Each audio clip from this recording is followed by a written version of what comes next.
Cabin Mate 24 hours study hall and work space mobile app download చేసుకుని ఇప్పుడే మీ cabin book చేసుకోండి. Career ప్రారంభించిన తరువాత ఎన్నెన్నో పోరాటాలు చేసిన తర్వాత కానీ ఒక గుర్తింపు, ఒక అవార్డ్స్ రావటం కానీ, ఒక సెలబ్రిటీ హోదా రావటం కానీ జరుగుతుంది. కానీ 10 సంవత్సరాలు కూడా కాకుండానే పాత్రల పరంగా, పాత్రల ఎంపిక పరంగా ఒక ప్రత్యేకమైనటువంటి శ్రద్ధని, ప్రత్యేకమైనటువంటి ఒక పందాన్ని అనుసరిస్తున్నాడు ప్రియదర్శి.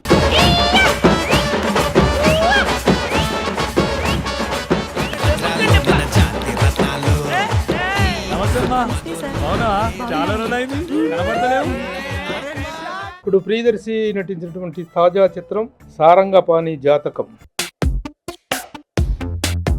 సారంగపాణి జాతకం ఎలాంటి సినిమా అవుతుంది, ఎవరి జాతకాలు ఎలా మార్చబోతుంది అంటే కష్టాచమ్మ కానీ, లేకపోతే అమితుమి కానివ్వండి, లేకపోతే సమ్మోహనం కానివ్వండి కదా, అలాంటి కోవకు చెందిందిగా అనుకోవచ్చు.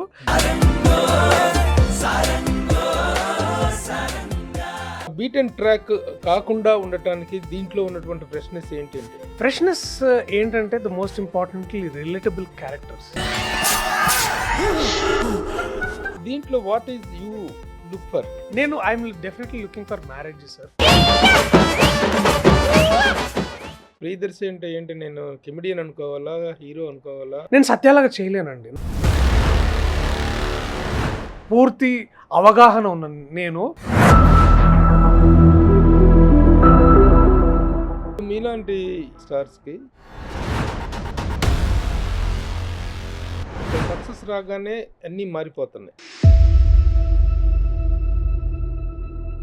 ఎంతెంత పెంచుతున్నారు రెమ్యునరేషన్? ఇంత జాగ్రత్త, అవేర్నెస్ ఉన్న ప్రియదర్శి ఎందుకు అంత రాంగ్ స్టెప్ వేశారు?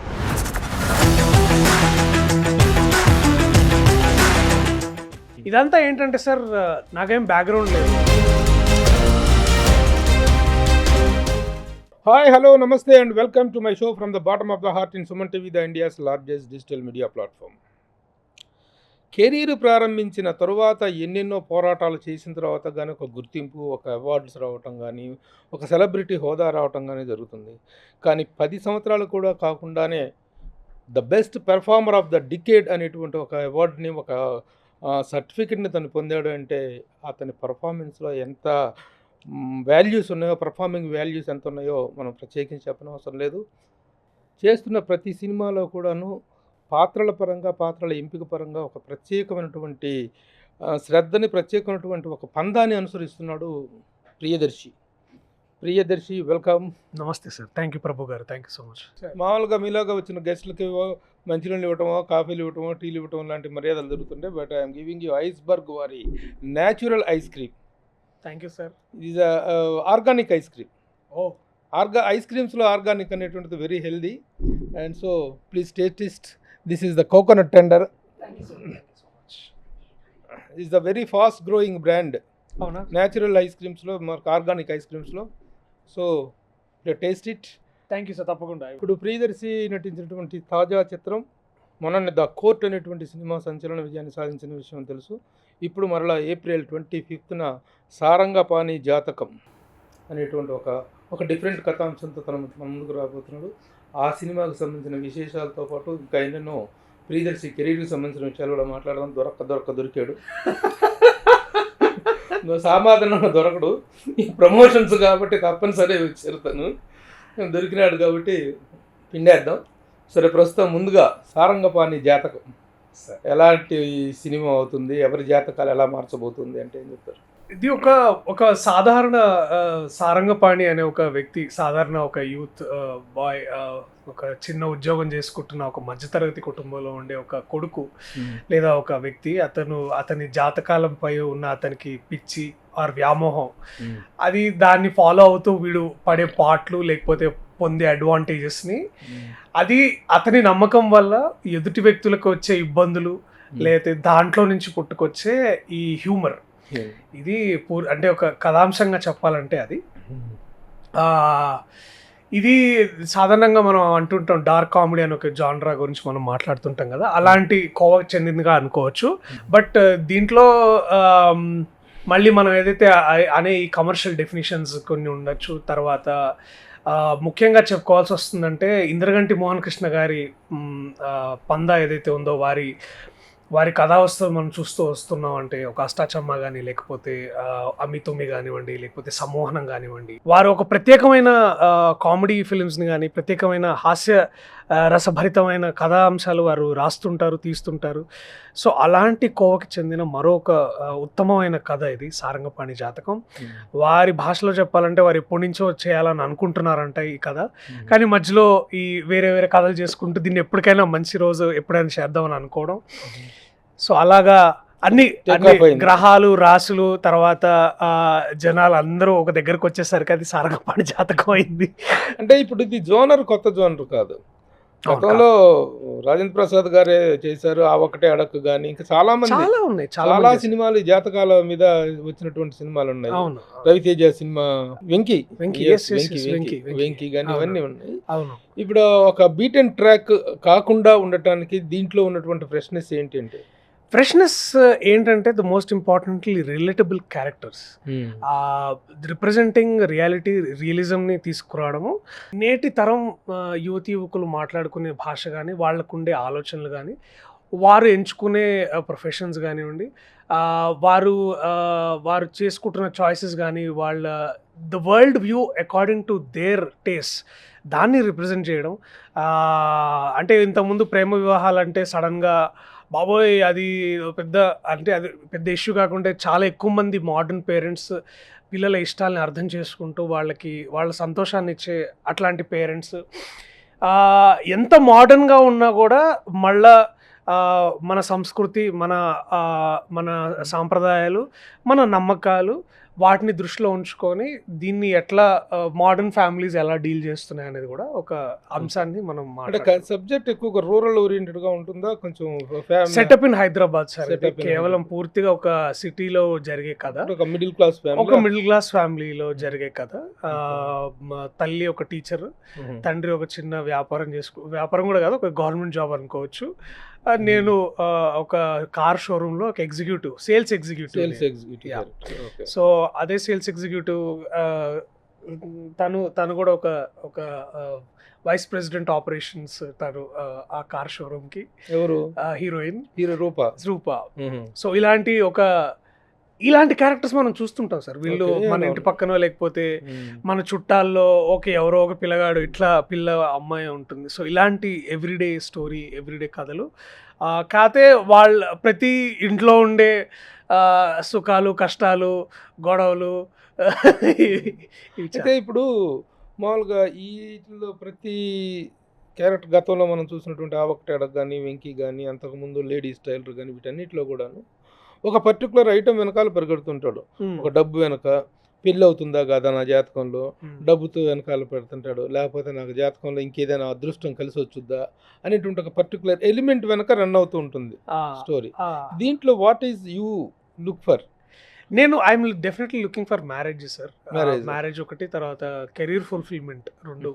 ఇవాళ ప్రతి ఒక్క ఇవాళ అందరికీ ఉండే ఒకటే ఇది కదా, కెరీర్ అబ్బాయిలకి, ఎక్కువ మంది అబ్బాయిలకి అగైన్ కెరీర్ ఫుల్ఫిల్మెంట్ ఒకటి, తర్వాత నచ్చిన అమ్మాయిని పెళ్లి చేసుకోవడం. అంటే ప్రేమించిన అమ్మాయిని, ఎస్పెషల్లీ ప్రేమించిన అమ్మాయిని ఎటువంటి గొడవలు, బాధ లేకుండా పెళ్లి చేసుకోవడం. The two major important drives for major youth. అదే డ్రైవ్ వీడికి ఉంటుంది, సారంగపాణికి కూడా ఉంటుంది. కాకపోతే మధ్యలో వచ్చే అన్నెసెసరీ ఇన్ఫ్లుయెన్సెస్ వల్ల వాడు కాస్త దారి తిప్పుతాడు అనమాట. దానివల్ల వచ్చే ప్రాబ్లమ్స్ ఏంటి, దాన్ని డిస్కవర్ చేస్తాం. ఇప్పుడు ఇంద్రగంటి మోహన్ కృష్ణ గారు అంటే మనకు ఈ జనరేషన్ డైరెక్టర్స్లో ఒక చిన్న డిఫరెంట్ టింజెస్ ఉన్నటువంటి డైరెక్టర్. ఆయన ఒక ఈవి సత్యనారాయణ కనిపిస్తాడు, ఒక జంజాల్ గారు కనిపిస్తాడు ఆయనలో. అవును సార్. ఒక బాపు గారు లాగా ఈ టేస్ట్లన్నీ కలిసినటువంటి ఒక డైరెక్టర్ ఆయన. అవును, మా ప్రొడ్యూసర్ గారు కూడా, నిర్మాత శివలేంద్ర గారు కూడాను ఆ జోనర్స్ లో ఒక neat and clean family entertainment తీసేటువంటి సెటప్ వాళ్ళ కాంబినేషన్. ఇది మూడో సినిమా. అవును సార్, మూడో సినిమా. ఈ కాంబినేషన్ ఎలా సెట్ అయింది? ఐ థింక్ అది యూజువల్ సస్పెక్ట్స్ అంటారు కదా సార్. అంటే ఇప్పుడు మనం ఆ కాంబినేషన్ కూడా, అంటే కృష్ణప్రసాద్ గారు కూడా ఎట్లాంటి హాస్యభరిత కుటుంబ కథా చిత్రాలు వారు నిర్మించడం, అంటే వారు కూడా is very modern at heart sir. Is very visionary also. అంటే మొన్ననే వీఆర్ వాచింగ్ అగైన్ ఆదిత్య 369 మొన్న చూస్తున్నప్పుడు అనిపించింది, అంటే ఎంత గట్స్ ఉంటే కానీ ఒక ప్రొడ్యూసర్ ఆ సమయంలో ఆ రోజుల్లో ఎర్లీ 90s ఆల్మోస్ట్ ఒక విధంగా చెప్పాలంటే that is our first sci-fi film అని కూడా అనొచ్చు మనం. అంటే ఒక టైం మెషిన్ అనే ఒక ఇల్యూజన్ని కానీ లేకపోతే ఒక ఊహని దాన్ని ప్రజల ముందుకు తీసుకురావడం అనేది, దాంట్లో మళ్ళా ఇండియన్ మైథాలజీ అనేది నేను చూస్తుంటే కాసేపు అంటే 20-30 ఏళ్ల క్రితం ఆ వ్యక్తి ఏం ఆలోచించుంటాడు, దీనికి మార్కెట్ ఉంటుందని ఆలోచించాడా, లేకపోతే ఇలాంటి కథలు ఎవడు ట్రెండ్ లేదు అప్పుడు, అట్లా ట్రెండ్ క్రియేటర్ ఆయన అప్పటికి. అలా మళ్ళీ సంగీత శ్రీనివాసరావు గారు ఆయన ఇంకెంత పెద్ద విషయం, సైంటిఫిక్ థ్రిల్లర్ అది. అబ్సల్యూట్లీ. సో ఇంత ఆలోచన ఉండి ఇంత విజన్, అంటే ఒక దాదాపు ఆయన 50-60 ఏళ్ళు కాదు 100 సంవత్సరాల ముందుకు చూసిన వ్యక్తి. సో ఇలాంటి వ్యక్తులు అండ్ మళ్ళీ వాళ్ళకేంటి మళ్ళా మా కృష్ణప్రసాద్ గారు కూడా దైవభక్తి ఎక్కువ, పూజలు పునస్కారాలు బాగా చేస్తుంటారు, అంతే విధంగా మళ్ళీ మోడర్న్ డే ఆలోచనలు చేస్తుంటారు. సో ఇలాంటి ఒక ప్రొడ్యూసర్కి మళ్ళీ మోహన్ కృష్ణ ఇంద్రగంటి గారు వారి సాహిత్యం పట్ల వారికి ఉన్న మక్కువ ఎంత ఉంటుందో కానీ ప్రపంచ సినిమా మీద వారికి ఉన్న కమాండ్ కూడా అంతే గొప్పది. సో ఇప్పుడు ఏంటంటే సినిమాటిక్ బ్రిలియన్స్ని లిటరరీ డెప్త్తో తీసుకొస్తారు వీరి వ్యక్తి. సో ఇలాంటి మైండ్స్ కలిసినప్పుడు ఏంటంటే that's a deadly combination sir, ఒక విధంగా చెప్పాలంటే. ఆ కాంబినేషన్లో వారు వీడైతే కరెక్ట్గా ఉంటాడు, వీడిని తీసుకురండి అని అనుకోవడం, నన్ను పిలవడం, నేను రాగానే నేను వా సార్ ఇది బాగుంది సార్, అద్భుతంగా ఉంది ఇది అని అనడం. సో ఇట్ ఈస్, నేను ఒక విధంగా నేను చాలా లక్కీ సార్ ఆ విషయంలో. అండ్ నేను ఫ్యాసినేషన్ సార్ నాకేంటంటే వీరు మాట్లాడడం, వాళ్ళు చేస్తున్న పనులు కానీ, సో ఏదో కొత్తగా నేర్చుకోవచ్చు అనేది నాకు ఒక అవకాశం దొరుకుతుందని నేను అనుకోవడం. నేను కథ విన్నప్పటి నుంచి ఐ వాజ్ ఎక్సైటెడ్ సార్, అంటే ఐఎమ్ వెరీ ఎక్సైటెడ్. అండ్ మంచి కామెడీ ఓరియంటేషన్ ఎక్కువ ఉంటుందా, దీంట్లో క్రైమ్ కంటెంట్ కూడా ఉందా? It's a crime comedy sir, family audience, అంటే కుటుంబ సమేతంగా.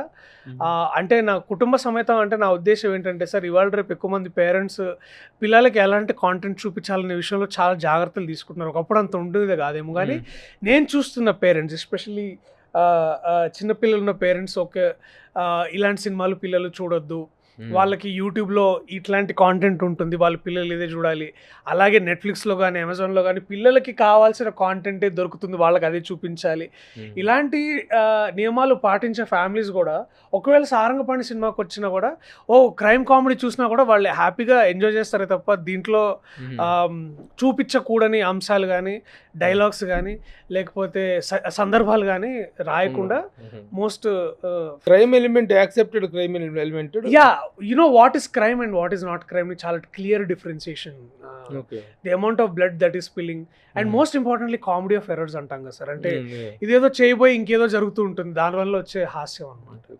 ఇప్పుడు మల్లేశం దగ్గర నుంచి చూసుకున్నా, బలగం చూసుకున్నా, పెళ్లి చూపులు చూసుకున్నా, ఒక పర్ఫార్మెన్స్, నేను లేటెస్ట్ కోర్టు చూసినా, 35 చూసినా, ఒక పర్ఫార్మెన్స్ ఓరియంటెడ్ క్యారెక్టర్స్, పర్ఫార్మెన్స్కి మంచి స్కోప్ ఉన్న క్యారెక్టర్స్ చేస్తూ వస్తున్నారు. ఇప్పుడు దీంట్లో ఈ క్యారెక్టర్, సారంగపాణి క్యారెక్టర్ ప్రియదర్శి దగ్గర నుంచి ఏమి ఎగ్జాస్ట్ చేస్తుంది? What particular angle? It is comedy వైపా, పర్ఫార్మెన్స్ వైపా, సీరియస్ సెంటిమెంట్ ఉంటుందా? బిగ్గెస్ట్ థింగ్ ఏంటంటే సార్, మన లైఫే సార్, అంటే ఏంటంటే వ్యక్తిగతంగా ఎన్ని ప్రాబ్లమ్స్ ఉన్నా మనం బయటకు వచ్చి నవ్వుతూ ఉంటాం చూడండి. I think that is the greatest achievement for anybody sir. అంటే ప్రతి ఒక్కరికి, మనందరికీ వ్యక్తిగతంగా మనం ఏదేదో బాధల్లో ఉంటాం, ఏదేదో గొడవల్లో ఉంటాం, కానీ మనం ఆఫీస్కి వచ్చినా కూడా, లేకపోతే బయట నలుగురితో కలిసినా కూడా మనం ఒక కొత్త వేషం వేసుకుంటాం కదండి. అది అది అది అది ప్లే చేయడం నా దృష్టిలో చాలా కష్టం అని నేను భావిస్తాను సార్. అంటే ప్రతి ఒక్కరికి, అంటే సో ఐ థింక్ సారంగపాణి ద్వారా నేను ఆ క్వాలిటీని డిస్కవర్ చేద్దామని నేను అనిపించింది. అంటే వీడు నమ్ముకున్న సిద్ధాంతాల్లో వీడికి వచ్చే బాధలు, ఏదో గోల, అది కాకుండా మళ్ళీ వీడు అంత బాగానే ఉంది, మనం బాగానే ఉన్నామని ఏదైతే దృక్పథంలో ఉంటాడో అది పోర్ట్రే చేయడం అనేది నాకు తెలిసి ఇవాళ రేపు చాలా కష్టం అని అనిపిస్తుంది. ఇంకోటి ఏంటంటే ఈ క్యారెక్టర్స్ అన్నీ కూడాను ఈ సూపర్ సిచ్యుయేషన్స్ని, మూఢనమ్మకాలని, వాటి చేసేటువంటి జాతకం ఉంటుంది. But at the end of the reel ఇవి కరెక్ట్ కాదు. One must stand by himself. జాతకాలను వాటిని నమ్ముకోవటం కంటే కూడా స్వయం కృషిని నమ్ముకోవాలనేటువంటి ఒక అద్భుతమైన సేతోనే ముగుస్తాయి ఈ సినిమాలన్నీ. వీటిని సమర్థించే యాంగిల్ కాదు అది. ఈ క్యారెక్టర్ కూడాను సారంగపాణి కూడాను అలా కూడా ఆ రియలైజేషన్తో ఎండ్ అవుతుందా లేకపోతే మూర్ఖత్వంతోనే పోతుందా? లేదు అదే సార్, అంటే మీరు అదే సార్ ఇప్పుడు ఏంటంటే మూర్ఖత్వం దేంట్లోనూ మంచిది కాదు సార్. అసలు ఆ పదం అర్థమే అది కదా. మూర్ఖత్వం అంటే ఏంటంటే ఒక రేషనల్ థింకింగ్ని లేకపోతే కామన్ సెన్స్ని దాటుకొని పిచ్చిలో ఎదుటివారికి హాని చేసేంత పిచ్చిలో ఆ మూర్ఖంగా బిహేవ్ చేయడం అంటే అదే. నలుగురికి ఇబ్బంది కలిగించడమే దాన్ని వాడిని మూర్ఖుడు అంటావు. సో అలాంటి సిచ్యువేషన్ ఉండకూడదు అనేది, అంటే ఎదుటివారి నమ్మకాల్ని గౌరవిస్తూ తన నమ్మకాల్ని ఇంప్లిమెంట్ చేసుకుంటూ బతకడం అనేది ఇది కామన్గా అందరూ ప్రాక్టీస్ చేయాలని అన్నీ చెప్తుంటాం, సమాజంలో అందరూ చెప్తుంటారు. సో అదే ఒక దగ్గర దాటితే ఏమవుతుంది అనేదే కథ ఒక విధంగా చెప్పాలంటే. Rupa's character is the executive, she is superior to you. Yeah, she is the common sense, she is the boss. She is the boss. ఏంటి బాస్ కును ఎంప్లాయీకి మధ్య కెమిస్ట్రీ ఏంటి? అదే సార్, అదే ఇంట్రెస్టింగ్. అదే సార్, అది నేను సినిమాలో ఎక్కువ చెప్తాను, ఇప్పుడు తక్కువ. అంటే మీకు ట్రైలర్లో చూపించినంతే నేను చెప్తాను. ఏంటంటే ఆ అమ్మాయిని ఇష్టపడడం, ఆ అమ్మాయి కూడా గ్రేస్ఫుల్గా ఒప్పుకోవడం, అది that is the idea sir. అది బట్ అది ఎలా జరిగింది అనేది అది ఎలా జరిగింది అనేది మీ సినిమాలో బాగా అర్థమవుతుంది. ఇక అదర్ క్యారెక్టర్స్ దీనికి ప్యారలల్ గా చేయగలిగిన అంటే మరొక అద్భుతమైన నటుడు వెన్నెల కిషోర్ అన్న. ఆయన కూడా దాదాపు ఈ సినిమాలో సెకండ్ హీరో అని కూడా చెప్పొచ్చు. ద ట్రేడ్ మార్క్ కిషోర్ అన్న అండ్ హిస్ కామెడీ. దాంట్లో డెఫినెట్లీ మోహన్ గారి స్టైల్, మోహన్ గారు వారు చేసే రచనలో అన్న కొత్త పర్స్పెక్టివ్ తీసుకొస్తాడు, కొత్త ఐడియా తీసుకొస్తాడు. అది బాగా నాకు నచ్చింది. నీ ఫాదర్ క్యారెక్టర్ ఎవరు? నాకు ఫాదర్ గా చేసింది వడ్లమాని శ్రీనివాస్. ఆయన్ని కూడా కాస్త కొత్తగా చూడడానికి కుదురుతుంది, ఎందుకంటే కోర్టులో ఆయన ఒక కరుడు కట్టిన అనలేం కానీ ఒక అమ్ముడు పైన లాయర్ అలా ఉంటాడు. దీంట్లో కాస్త హేతువాది తండ్రి, అంటే కాంట్రాస్ట్ క్యారెక్టర్. ఏంట్రా ఈ పిచ్చి సో అలాంటి పాత్రలు బాగా రైజ్ అవుతున్నాడు ఈ మధ్య తను. మోస్ట్ సార్ట్ అవుటెడ్, బాగా డిఫరెంట్ క్యారెక్టర్స్ చేస్తున్నాడు అతను కూడా. వారు కూడా కొత్త స్టైల్ ని క్రియేట్ చేసుకుంటున్నారు దీంట్లో. మీరు అది మళ్ళీ చూస్తారు. Mother character how it place Kalpalatha గారు. వారు అంటే మోహన్ గారు ఏంటంటే వారి సినిమాలో ఆడవాళ్ళు ఎప్పుడు వాళ్ళకి ఒక వ్యాపకం ఉంటుంది, వాళ్ళకి ఒక నేపథ్యం ఉంటుంది. వాళ్ళు కూడా మగాళ్ళకి ధీటుగా వాళ్ళు అన్ని రంగాల్లో ఉంటారు. సో అలాంటి పాత్రలు మేము చూస్తాం. మా అమ్మ క్యారెక్టర్ తను ఒక టీచర్ గా, అది పూర్తిగా ఇన్స్పైర్డ్ ఫ్రమ్ మోహన్ గారి మదర్. ఎందుకంటే వాళ్ళ అమ్మగారు కూడా ఒక టీచర్ గా, ఒక ప్రొఫెసర్ గా ఉండేవారు. వారు కూడా రచయిత జానకి బాల్ గారు. సో అలాగే హీరోయిన్ వాళ్ళ అమ్మగారు కూడా ఒక బొటీక్ నడుపుతున్న ఒక మోడర్న్ ఉమెన్. సో అండ్ మా దాదాపు మా సినిమాలో పాత్రలు ఆడవాళ్ళు అందరూ ఎవరు ఏదో లిప్ సర్వీస్ కానీ లేకపోతే టీ కాఫీ సర్వీస్ చేసే ఆడవాళ్ళు కాదు. They are self respected women and అందరిలాగా సమానత్వంగా ఉండే క్యారెక్టర్స్. ముఖ్యంగా ఇలాంటి ఫిలిమ్స్ లో ఏ ఫిలిం లో అయినా music plays a very important role. How about the music in this film? Vivek Sagar I think మనోడు సైలెంట్ గా వచ్చిన విప్లవాన్ని క్రియేట్ చేస్తున్నాడు సంగీతంలో, తెలుగు సంగీతంలో. అంటే మీరు ఇందాక అన్నట్టు 35 చిన్న కథ కాదు చూసుకున్నట్టయితే, దాంట్లో కూడా నేను యాక్చువల్లీ పొద్దున వచ్చేటప్పుడు అదే ఆ నీలి మేఘములలో ఆ పాట వింటూ వస్తున్నాను నేను కూడా. తర్వాత నాకు స్వయంగా ఒక సోదరుడు లాంటి స్నేహితుడు అతను చేసే అంటే ప్రయోగం సినిమాలో, అంటే ఇప్పుడు ఫర్ ఎగ్జాంపుల్ వాడు ఒక పుస్తకంలాగా అనిపిస్తుంటాడు అప్పుడప్పుడు వివేక్ సాగర్. అంటే అండ్ వివేక్ సాగర్ నాకు నేను షార్ట్ ఫిల్మ్స్ చేస్తున్నప్పటి నుంచి నాతో మేము కొలాబరేట్ అయ్యి వర్క్ చేస్తున్నాం అనమాట. నా షార్ట్ ఫిల్మ్స్ కూడా సంగీతం ఇచ్చాడు. అలాగే మేము అందరం మళ్ళీ డైరెక్టర్లు యాక్టర్ అయినప్పుడు అతను పెళ్లి చూపులకి సంగీతం ఇచ్చాడు. అక్కడి నుంచి ఇక తిరిగి వెనక్కి చూసుకునే పని రాలేదు. ఎమ్మటెమ్మటే మంచి సినిమాలు పడ్డాయి మనోడు కూడా. అండ్ ఎస్పెషల్లీ వివేక్ సాగర్తో వివేకాత్రేయ తర్వాత మన ఇంద్రగంటి మోహన్ కృష్ణ గారితో కానీ లేకపోతే వీళ్ళందరితో కూడా చాలా కొలాబరేట్ అయ్యాడు మనోడు. దీంట్లో ఎన్ని సాంగ్స్? దీంట్లో 3 పాటలు, 2 మనం ఒకదంటే పూర్తిగా డాన్స్లో మనం అయితే ట్రైలర్లో చూపించినట్టు ఉంటుంది, ఇంకొకటి కొంచెం ఒక బ్యాక్గ్రౌండ్ స్కోర్ లాగా వస్తుంది, ఇంకో 2 బ్యాక్గ్రౌండ్ స్కోర్లు లాగా మోంటాజెస్లో వస్తుంది. అలా డాన్స్ మూమెంట్స్ గట్రా ఉన్నాయా? ఒక పాటలో చేయాల్సి వచ్చింది, చేశాను. పైగా అంటే మీరు చూసిన తర్వాత మీరు ఎలా రియాక్ట్ అవుతారు అనేది నాకు వెయిట్ చేస్తున్నాను. డాన్స్ ప్రాక్టీస్ చేసి దినేష్ మాస్టర్ గారు ఖచ్చితంగా ఒక 2 days క్లాసెస్ ఇచ్చారు. రూప చాలా మంచి డాన్సర్ అమ్మాయి, ఎందుకంటే ఆ అమ్మాయి క్లాసికల్ డాన్సర్ కూడా, అలాగే మోడర్న్ వెస్టర్న్ ఇవన్నీ చాలా బాగా చేస్తారు. నా ఫేవరెట్ యాక్టర్స్ కమల్ హాసన్, చిరంజీవి గారు అని చెప్పావు కదా, అంటుంటావు కదా, వాళ్ళిద్దరు గ్రేట్ డాన్సర్స్. కనీసం వాళ్ళ దాంట్లో ఒక అంశకైనా వస్తుందా? లేదు సార్, దూరాలకు కూడా రాదు సార్.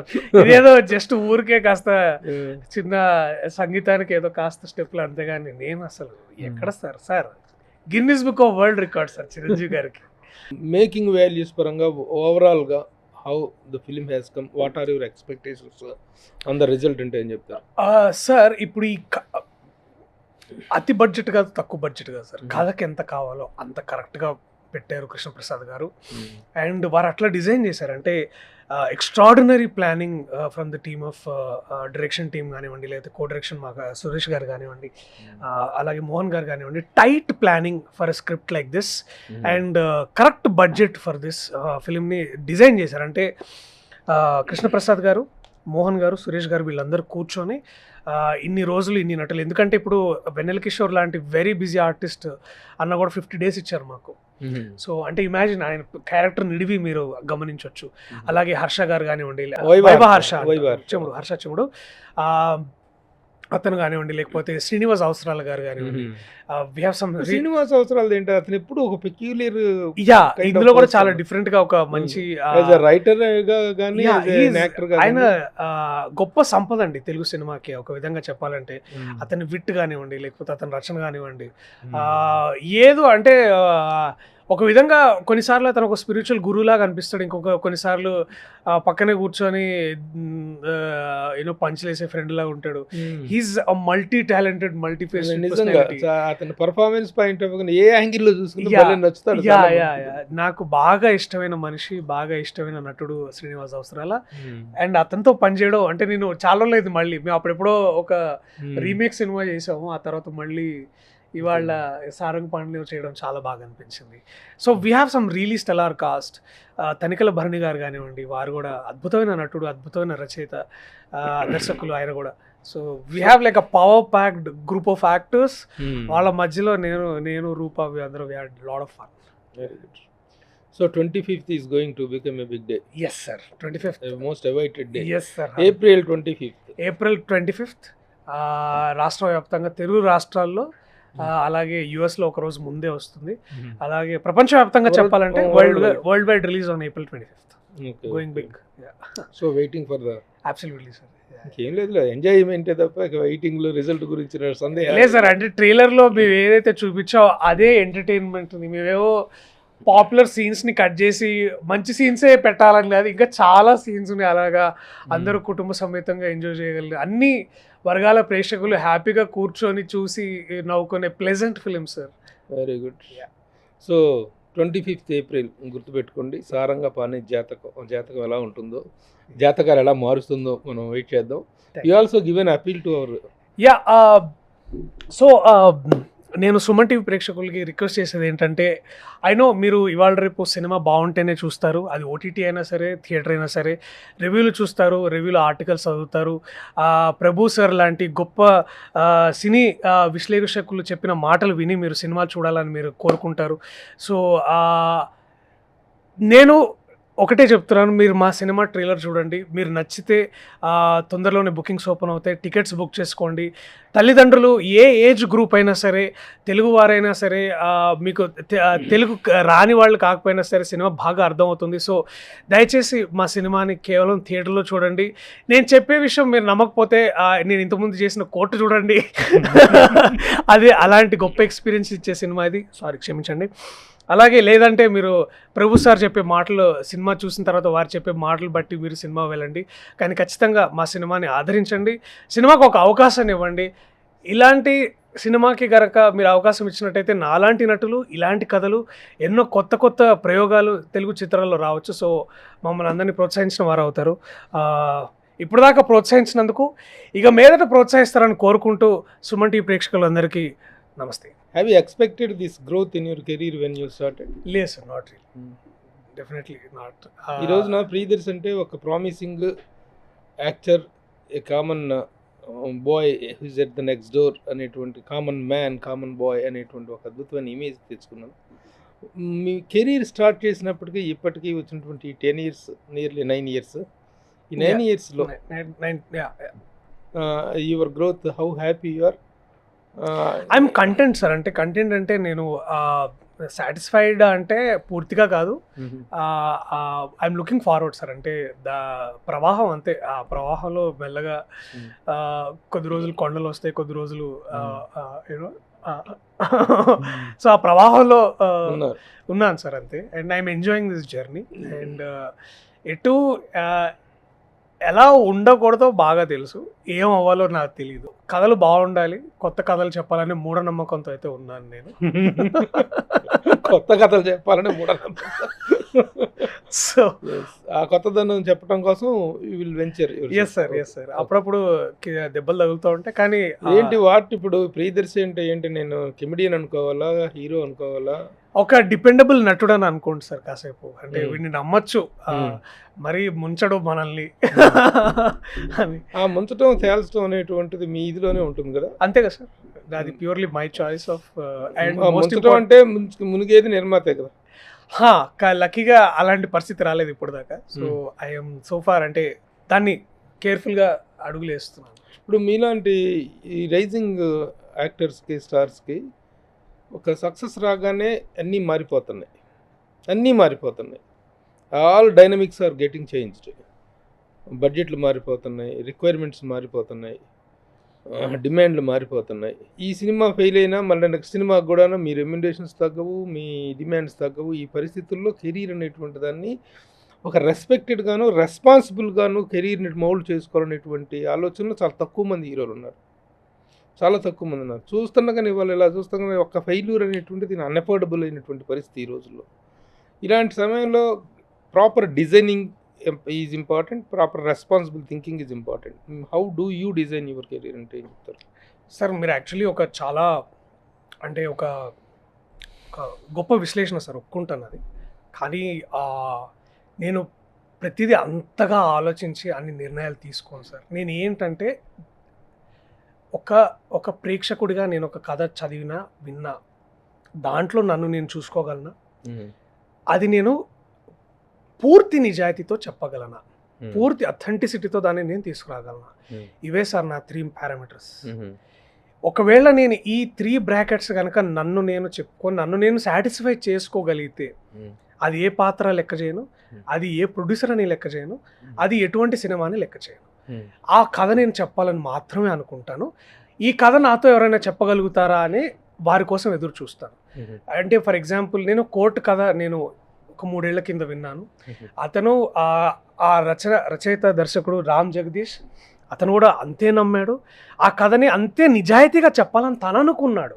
3 years బ్యాక్ విన్నారా? అవును సార్, నేను 3 years బ్యాక్ విన్న కథ అది. నేను ఇంకేదో సినిమాలో ఉంటున్నప్పుడు ఆ సినిమాకి రైటర్గా పనిచేస్తున్న అతను ఇట్లాంటి కథ ఉంది నా దగ్గర అంటే, దాన్ని డెవలప్ చేయంటే 1.5 year పాటు అతను కేవలం రచయితగానే, అంటే అరకొర డబ్బులతోటి వాళ్ళ ఫ్రెండ్స్తో అక్కడిక్కడ ఉండి, అక్కడిక్కడ చిన్న చిన్న హెల్ప్ తోటి వేరే ఏదో ఆర్ట్ జాబ్స్ చేసుకుంటూ రాసిన కథ అది. అలాంటి కథ నేను పూర్తిగా నమ్మాను సార్. అంటే ఇంకా బియాండ్ ఎనీ రీజనబుల్ డౌట్ ఇది నమ్మాను. ఆ నమ్మకాన్ని ఇంకా పెద్దగా నమ్మిన వ్యక్తి నాని గారు, నాని అన్న. ఆయన సో ఇదేంటంటే అంటే సార్, నాని దగ్గరికి మీరు తీసుకెళ్ళారు? నేను తీసుకెళ్ళాను. సో ఇదంతా ఏంటంటే సార్, నేను అతన్ని నమ్మాను, అతను ఆ కథను నమ్మాడు, నేను ఆ కథను నమ్మాను, ఆయన నమ్మాడు. సో ఆయన కూడా కథను అంత నమ్మాడు. ఒక్క చేంజ్ చెప్పలేదు, ఒక్క డైలాగ్ అడగలేదు, ఒక్క రీజన్ అడగలేదు. సినిమా ఏ రోజైతే కథ విన్నాడో వీళ్ళకి ఏం కావాలో చూసుకోండి అని చెప్పిన ప్రొడక్షన్ టీమ్ని మళ్ళీ ఫైనల్గా సినిమా అయిపోయిన తర్వాత ఎడిట్ రూమ్లో చూసుకొని బాగా వచ్చింది అని అన్నాడు అంతే. సో ఇమాజిన్ అంటే నేను ఇదే సార్, నేను ఒకటే నమ్ముతాను ఏంటంటే నేను ఈ నిజాయితీగా కథ చెప్పగలుగుతున్నానా, నేను ప్రేక్షకుడిగా ఆ కథను చూడగలుగుతున్నానా, ఒకవేళ కోర్టు నేను కాదు ఇంకెవరు చేసినా కూడా నేను థియేటర్కి వెళ్ళి ఆ సినిమాని చూస్తానా, ఒకవేళ ఇది కనుక నన్ను నేను కన్విన్స్ చేసుకోగలిగితే నేను ఇంకా ఏమి దాంట్లో ఇక పూర్తిగా ఆ ప్రాసెస్లో నన్ను నేను కోల్పోదామనే చూస్తాను సార్. అంతే అంతకు మించి ఇంకా. ఇప్పుడు మీ ఏజ్ గ్రూప్లో ఇప్పుడు ప్రజెంట్ ఉన్న ట్రెండ్లో ఆల్ హీరోస్ పాజిటివ్ ఇన్వాల్వ్మెంట్ అనేది ఎక్కువగా ఉంటుంది. అవును సార్. ఇప్పుడు సిద్ధు జొన్నలగడ్డ చూసుకున్నా, వివేక్ ఆత్రేయ చూసుకున్నా, తర్వాత మన మీ అందరికంటే కొంచెం సీనియరు అడవి శేషు చూసుకున్నా, ద ఇన్వాల్వ్మెంట్ అనేటువంటిది రైటింగ్ సైడ్ వీటి సైడ్ ఇన్వాల్వ్మెంట్ అనేటువంటిది చాలా ఎక్కువగా ఉంటుంది. How you get involved in subjects కానీ వీటిలో ఎంతవరకు తీసుకుంటున్నారు? Continuous discussions with the writer director sir. ఒకటి ఏంటంటే రైటర్ ఆల్సో నాకు రైటింగ్ మీద కాస్త ప్రవేశం ఉంది సార్. అంటే నేను కాస్త ట్రైన్ అయ్యాను, కానీ పూర్తిగా నేను ఎప్పుడు ఫుల్ ఫ్లెడ్జ్డ్గా అంటే స్క్రీన్ ప్లేస్ రాసిన రోజులు ఉన్నాయి నేను ఫుల్ ఫ్లెడ్జ్డ్గా, కానీ ఏ రోజు నేను ఫుల్ ఫ్లెడ్జ్డ్గా ఒక సినిమా అయితే తీయలేదు. షార్ట్ ఫిల్మ్స్ చేశాను. రచన అంటే ఎలా ఉండాలి ఎలా ఉండకూడదని నేర్చుకున్నాను సార్. అంటే నేర్చుకుంటున్నాను, ఇంకా నేర్చుకున్నదని లేదు. It's a constant evolving process. అది నాకు మంచి రచన ఎలా ఉండాలని నేను ఇప్పుడు ఇంగ్లీష్లో సినిమాలు చూస్తాను, కొరియన్లో చూస్తాను, ఫ్రెంచ్లో చూస్తాను, ఇటాలియన్లో చూస్తాను. ఈ వివిధ భాషల్లో జరుగుతున్న రచనని నేను చూసి గమనించి నేర్చుకుంటుంటాను. లైక్ మీరు కూడా ఎలాగైతే సినిమాని ఎలా విమర్శించాలో మీరు కూడా కొత్త విధాలుగా మీరు ఎలా చూస్తారో నేను సినిమాని చూస్తుంటాను. సో ఇలా నేర్చుకుంటున్నప్పుడు ఇన్వాల్వ్మెంట్ అంటే ఏం లేదు సార్. ఇన్వాల్వ్మెంట్ అంటే ఏంటంటే పేపర్ నుంచి విజువల్కి కన్వర్షన్ రేట్, అనుకున్నట్టు చేయగలుగుతున్నావా అంతే. యాక్టర్గా నేను అనుకున్నట్టు వస్తుందా, దర్శకుడిగా నువ్వు అలా తీస్తున్నావా, తీయకపోయినప్పుడు మనం దాన్ని ఏం చేద్దాం. దర్శకుడుగా విజువలైజ్ చేసిన కంటెంట్ అంతా ఆన్ స్క్రీన్ కి వస్తుందా, పర్ఫెక్ట్ క్యాన్ అవుతుందా? ఎగ్జాక్ట్లీ సార్, ఇదే సార్ ఇన్వాల్వ్మెంట్ అంటే. ఇంతే ఇన్వాల్వ్మెంట్. ఇప్పుడు తీసుకున్నాము, చూసుకున్నాము, నీకు నచ్చిందా నచ్చలేదా, నాకు నచ్చిందా నాకు నచ్చలేదు, ఇంకోసారి చేద్దామా, ఇదే దిస్ ఇస్ నా ఇన్వాల్వ్మెంట్. ఇంతే సార్. నేను వాడి పనిలో నేను వాడిని కెలుక్కోను, వాడు నా పనిలో నన్ను డైరెక్టర్ అనేవాడు నన్ను ముందుకు నెట్టేవాడే, నన్ను దారి చూపించేవాడే నాకు కూడా.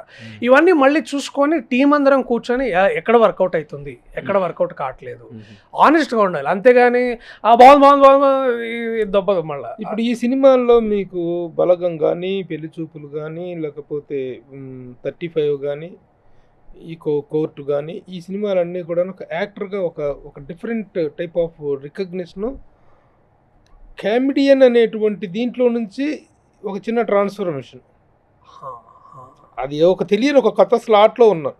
ప్రియదర్శి అనేటువంటి, ఇప్పుడు యూఆర్ కెమెడియన్ అనాలి తెలియదు, హీరో అనేది తెలియదు, ఆ స్లాట్లో ఉన్నారు.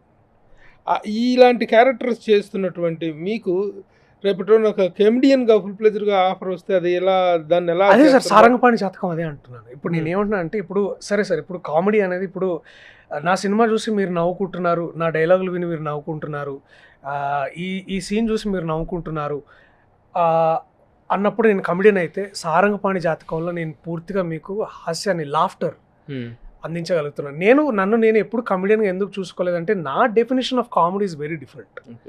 నేను కామెడీ అనేది వేరేగా చూస్తాను, హ్యూమర్ అనేది వేరేగా చూస్తాను. నేను రెండు డిఫరెంట్. ఇప్పుడు నేను కామెడీ నేను ఎందుకు అనుకోనంటే సార్, నన్ను బాగా గుర్తు, నాకు రవివర్మ గారు, మన యాక్టర్ రవివర్మ గారు ఒక మాట అన్నారు.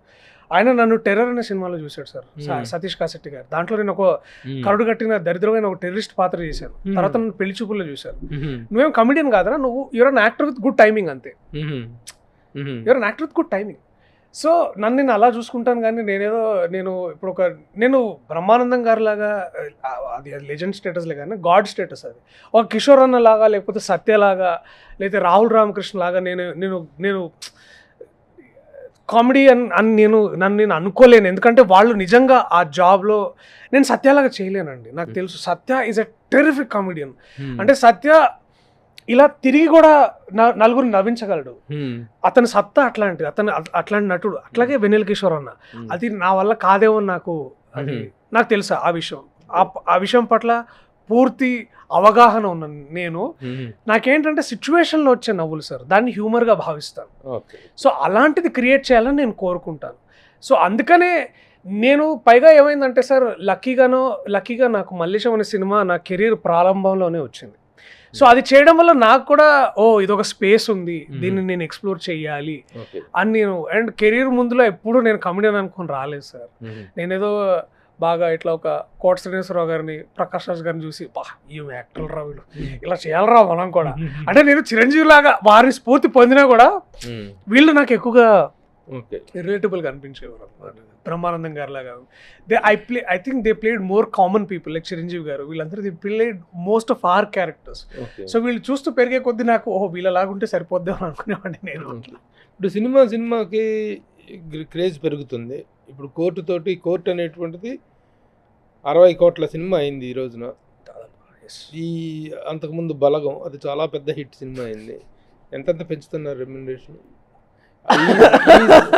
Is Priyadarshi affordable and very much sir, available and affordable. ఇప్పుడు నేను కరెంట్ నేను చేస్తున్న సినిమాల ప్రొడ్యూసర్లు మీరు ఫ్రెండ్స్ మీరు అందరూ మాట్లాడుకోవచ్చు, దాంట్లో మీకు తెలుస్తుంది. సో సినిమా పెంచుతున్నారంటే sir I'm taking enough sir, I'm taking enough money for నేను చేస్తున్న పనికి సరిపోని పైసలు అయితే నేను తీసుకుంటున్నాను. సో అంతే సార్. అండ్ మోస్ట్ ఇంపార్టెంట్లీ కథ మనకు అద్భుతమైన కథ వచ్చింది, కానీ ఆ కథ చెప్పాలనుకుంటే నేను తీసుకునే రెమ్యునరేషన్ దానికి ఎక్కువ అవుతుందేమో, దానికి నేను భారం అవుతానేమో. అలాంటప్పుడు నేను తగ్గించుకొని చేయాలి, ఎందుకంటే ఆ కథ నేను చెప్పాలి, అది నాకు ఇంపార్టెంట్. నా గుర్తింపు నేను ఎంచుకున్న కథలు సార్, నా ఇమేజ్ కాదు. ఒక సినిమా పోతే నా ఇమేజ్ కూడా పోద్ది. I don't care and people don't care sir. People అంత ఓపిక వాళ్ళకి లేదు కదా. అండ్ నేను పెద్ద స్టార్ కాదని నాకు తెలుసు.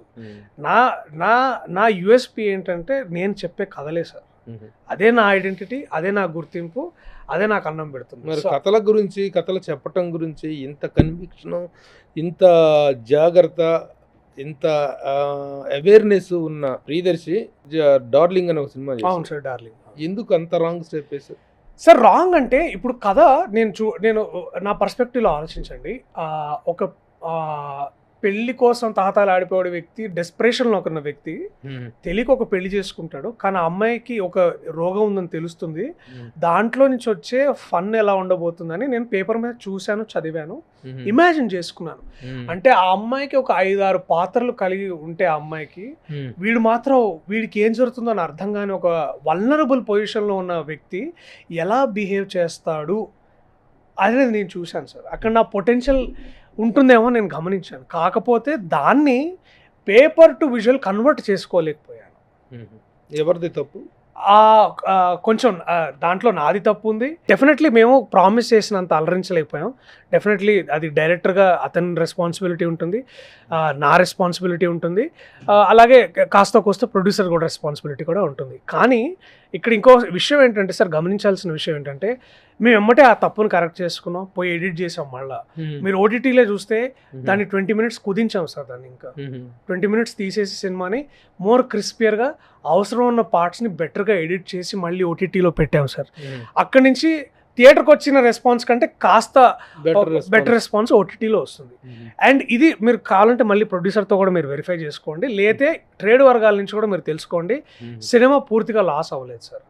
ఓటీటీ ద్వారా, శాటిలైట్ ద్వారా, థియేటర్కల్ ద్వారా పెట్టిన అమౌంట్ మాత్రం వచ్చింది. సో నాకు గిల్టీ లేదు, ఆ ప్రొడ్యూసర్ నష్టపోయాడేమో అని. గిల్టీ అయితే లేదు. ఆయన కూడా మళ్ళీ మనం దర్శింకు చేద్దామని నిరంజన్ అన్న కూడా అంటాము. ఇదంతా ఏంటంటే సార్ నాకు కూడా ఉంటుంది సార్, ఎందుకంటే ఇప్పుడు నాకేం బ్యాక్గ్రౌండ్ లేదు. నా బ్యాక్గ్రౌండ్ ఇట్లాంటి ప్రొడ్యూసర్లే, నా బ్యాక్గ్రౌండ్ నా రచయితలే, వాళ్ళు నమ్మితేనే నేను బయటికి రాగలను. సో అలాంటప్పుడు ఎవడు మునక్కూడదనే దాంట్లోనే ఉంటాను. అందుకని ఇప్పుడు కోర్టు లాంటి ఒక ప్రయోగం అని అనుకున్నా కూడా అది నమ్మడానికి గట్స్ ఉన్న ప్రొడ్యూసర్ నాకు నాణ్యత లాంటి వాళ్ళు కావాలి. స్టార్డమ్ అనేటువంటి దానికోసమే ప్రతి ఒక్కరు ప్రయత్నించేది. సక్సెస్ అనేటువంటిది వచ్చే కొద్దీ అది యాక్షన్ ఓరియంటెడ్గా తగులుతుంది. యాక్షన్ స్టార్లు కావాలనేటువంటిది ప్రతి యంగ్ హీరో కూడా కలగనేది. ఆ వైపు what are your dreams, what are your expectations, what are your efforts? Sir నేను అదే సార్, ఇప్పుడు నేను యాక్షన్ సినిమా చేయగలను అంటే, ఇప్పుడు ఫర్ ఎగ్జాంపుల్ మీరు మంగళవారం చూసుంటే ఒకవేళ దాంట్లో ఏదో కొన్ని ఫైట్లు గిట్ల అవి చేశాను సార్. అండ్ ఆ సినిమా బాగుంది కాబట్టి ఆ క్యారెక్టర్ వర్కౌట్ అయింది. అందుకనే దానికి ఆస్త పేరు వచ్చింది. ఇప్పుడు నేను యాక్షన్ సినిమాలు తర్వాత చేస్తానంటే ఒకవేళ నేను నిజంగా నేను సూటబుల్ అని నేను నమ్మితే, అగే ఇందాక అన్నట్టు సూటబుల్ అని నేను నమ్మితే తప్పకుండా చేస్తాను సార్. అట్లేం లేదు. అట్లా అని దీని తర్వాత నేను మాస్ సినిమాలే చేయాలి అంటే నేను చేసేది కూడా మాస్ సినిమానే. కోర్టు నా దృష్టిలో అద్భుతమైన మాస్ సినిమా, బలగం నా దృష్టిలో అద్భుతమైన మాస్ సినిమా, 35 కూడా అద్భుతమైన మాస్ సినిమా సార్. అది డెఫినెట్లీ ఒక చిన్నపిల్లవాడు, ఒక లెక్కల్లో ఇబ్బంది పడుతున్న ఒక పిల్లగాడు, దాన్ని చూసి మదన పడుతున్న తల్లిదండ్రులు, వాడి వాడి వాడి జీవితం కోసం తాపత్రయపడే ఒక మ్యాథ్స్ టీచర్, అది సార్. అది కూడా నా దృష్టిలో మాస్ ఫిల్మే సార్. నా దృష్టిలో బెస్ట్ కమర్షియల్ ఫిల్మ్ నేను ఇప్పుడు చేసిందంటే అది కోర్టే సార్. బడ్జెట్లు విపరీతంగా పెంచేసి స్టార్ ఇమేజ్ కోసం, స్టార్ దీనికోసం సార్ తాపత్రయపడి చెప్తాను సార్. ఈ సినిమా 10 కోట్లు అయితే నెక్స్ట్ సినిమా 15 కోట్లు, ఆ తర్వాత 20 కోట్లకి వెళ్ళిపోయి తర్వాత థియేట్రికల్గా 1 కోటి కూడా రాకుండా కెరీరే స్మాష్ చేసుకుంటున్నటువంటి హీరోలు చాలామంది ఉన్నారు. ఇది పాయింట్ ఆఫ్ వ్యూలో అవేర్గా ఉండట్లేదు మీ యంగ్ జనరేషన్ హీరోలు చాలామంది సార్. ఆ రియాలిటీ బలుపుకి వాపుకి తేడా తెలుసుకోవట్లేదు చాలామంది యంగ్ హీరోలు. ఆ కేటగిరీలో ప్రియదర్శి ఉంటాడా, లేకపోతే అవేర్గా అలర్ట్గా ఉంటాడా అనేటువంటి దానికి మీరు ఎలాంటి సార్? దాని అంతటికి సారంగపాణి జాతకమే ఆన్సర్ సార్. అండ్ అదొక్కటే నా ఆన్సర్గా నేను చెప్తాను. అండ్ మోస్ట్ ఇంపార్టెంట్లీ నేను నా రియాలిటీలో నేను బతుకుతున్నాను సార్. That is important. నేనేంటి, నా సినిమాలేంటి, నా కథలేంటి, అండ్ నేను ఎక్కడి నుంచి వచ్చాను, నేను ఎటు వెళ్ళాలి, ఈ రియాలిటీలో నేను బతుకుతున్నాను సార్. సో అది నన్ను అది ఆ నిజం ఎంత పీడకల్లా ఉన్నా కూడా ఆ నిజమే నన్ను ముందుకు నడిపిస్తుంది. అది సో సరే భూమి మీదనే నిలుద్దాం. యా, అండ్ నాకు తెలుసు సార్ ఇది నాకు మధ్యలో అఫ్ కోర్స్ ఇవన్నీ ఏంటంటే ఒక స్లో మోషన్ షాట్ చూస్తే ఎవరికైనా కాస్త ఎయ్ అని అనిపిస్తుంది, కానీ ఆ స్లో మోషన్ ఎందుకు తీయాలో కూడా నాకు తెలుసు. అది ఇప్పటి వరకు ఈ 19 సంవత్సరాల కెరీర్లో ద బెస్ట్ డిసిషన్ అంటే ఇది, ద వరస్ట్ డిసిషన్ అంటే ఇది అని చెప్పగలిగిన ఏంటి? Mithai is my worst decision sir. Court is definitely my best decision. Very good. Worst డిసిషన్కి కారణం ఏంటి, బెస్ట్ డిసిషన్ కారణం? వర్స్ట్ డెసిషన్ ఎందుకు అంటే సార్, హాఫ్ హార్టెడ్గానే సినిమా ఒప్పుకున్నాను, అండ్ ఆ డైరెక్టర్ కూడా హాఫ్ హార్టెడ్గానే తీసాడు. అంతా హాఫ్ హార్టెడ్గానే జరిగింది. అంటే ఒక అబ్సల్యూట్లీ జీరో ఎక్స్పీరియన్స్ ఉన్న డైరెక్టర్ ప్రొడ్యూసర్ అవడం వల్ల చాలా ఇబ్బందులు పడ్డాను సార్. అంటే కానీ అదే చాలా నేర్పించింది కూడా. అదే చాలాసార్లు డార్లింగ్ కూడా నాకు అది లెసన్. అది నేను ఇప్పుడు కూడా నేను ఎందుకు డార్లింగ్కి is my still a favourite project to work. Maybe the product that did I in like, ఆ ప్రోడక్ట్ నాకు నచ్చి ఉండకపోవచ్చు, but still my favourite project is also Darling. And my favourite project in somewhere is Mithai, because సినిమాలు ఎలా చేయకూడదు, సినిమాలు ఎలాంటి వాళ్ళతో చేయాలనేది బాగా నేర్పించినవి కూడా అవే. It is a costliest mistake but the most essential mistake sir. అది the mistake that taught you a lot. Yes sir, definitely. ఇప్పుడు అది తెలియకపోతే నాకు తెలియదు కదా సార్. ఇప్పుడు నాకు నేను సిగరెట్ మానేయడానికి ముఖ్య కారణం ఏంటంటే నేను చాలా రోజులు సిగరెట్ తాగాను నేను. నాకు తెలుసు దాని వచ్చే ఇబ్బందులు ఏంటో. సో ఇది అలాంటి దాని అంటే చూస్తాను నేను అంతే. How is the personal life?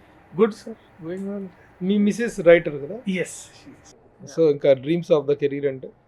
Dreams of the career అంటే ఏం లేదు sir. The only perpetual dream is నేను చేస్తున్న సినిమాలు ఎంజాయ్ చేయాలి, నా చూస్తున్న సినిమాలు వాళ్ళు ఎంజాయ్ చేయాలి. అదే that is the only constant dream and effort I want to put. Very good. ఇప్పుడు ఈ పెద్ద సినిమాల్లో ఇప్పుడు మాలో చిరంజీవి గారి పక్కన, లేకపోతే మహేష్ బాబు పక్కన, లేకపోతే రామ్ చరణ్ పక్కన, వీళ్ళ పక్కన ఒక ఫుల్ లెంత్ క్యారెక్టర్ వస్తే ఇప్పుడు హీరోగా చేస్తున్న ఈ డైలమాలో అది ఆ ప్రిఫరెన్స్ ఎలా ఉంటుంది సార్? RRR అయిపోయిన దగ్గర నుంచి రాజమౌళి గారు పెట్టిన ఫస్ట్ అనౌన్స్మెంట్ దాకా నేను ఎవ్రీడే ఒక్కసారి అనుకునేవాడిని, పిలిస్తే బాగుంటుంది రాజమౌళి గారు. అప్పటికి బలగం వచ్చింది, మధ్యలో చాలా సినిమాలు వచ్చాయి, 35 వచ్చింది, డార్లింగ్ వచ్చింది, అన్నీ వచ్చినాయి. I still feel I have to work with somebody like them. ఎందుకు అంటే to learn something if I can. నేనేదో వాళ్ళ సినిమాలో నేనేదో పెద్ద పాన్ ఇండియా రేంజ్లో లేకపోతే పాన్ గ్లోబల్ రేంజ్లో కనిపిస్తాను కాకుండా చాలా గొప్ప టెక్నీషియన్స్, సుకుమార్ గారు కానివ్వండి, లేకపోతే రాజమౌళి గారు కానివ్వండి, they are the most sorted out technicians of the country right now. And వాళ్ళ దగ్గర ఏదైనా నేర్చుకోవడానికి దొరుకుతుంది కదా సార్. నాకు యాజ్ అన్ యాక్టర్గా నేను గ్రో అవుతాను కదా, అది అది ఎప్పుడైనా. సో ఆ స్టార్స్ తో చేసే అవకాశం వస్తే స్పైడర్ లో చేశారు. అవును సార్, చేశాను. Spider లో చేశారు. అలాంటి కంటిన్యూ చేస్తారు. If something is really interesting sir, నేను ఏమన్నా definitely if I can contribute great, I would always want to do sir. Career పట్ల ఒక కరెక్ట్ ఇది ఉంది. భూమి మీద నేను అడుగుదాం, ఆకాశంలో తేలిపోయేటువంటి ఆలోచనలు అలాంటివి లేవని నమ్మకం ఏర్పడుతుంది ప్రియదర్శి. ఎందుకంటే నేను చాలామందిని చూస్తుంటాను, how they are destroying their career అనేటువంటిది. భ్రమలో ఒక అద్భుతమైన అవకాశాలు వచ్చినప్పుడు వాటిని నిలబెట్టుకోలేకుండా చేసుకున్నటువంటి పొరపాట్ల వల్ల, రాంగ్ డిసిషన్స్ వల్ల ఎలా కెరీర్లు ఇది అవుతున్నాయో చూసిన వాళ్ళం. కాబట్టి ఇది ప్రస్తుతానికి భూమి మీదనే ఉన్నావు, అలాగే ఉండాలని ఆశిస్తూ all the best. Once again April 25న సారంగపాణి జాతకం మీ అందరి జాతకాల్లో మరొక అద్భుతమైన చేంజ్ తేవాలని కోరుకుంటున్నాను. All the best. Thank you Prabhu గారు, thank you so much sir, thank you so much, thank you. Suman టీవీలో మీ పర్సనల్ అండ్ బిజినెస్ ప్రమోషన్స్ కోసం కింది నెంబర్కి కాంటాక్ట్ చేయండి.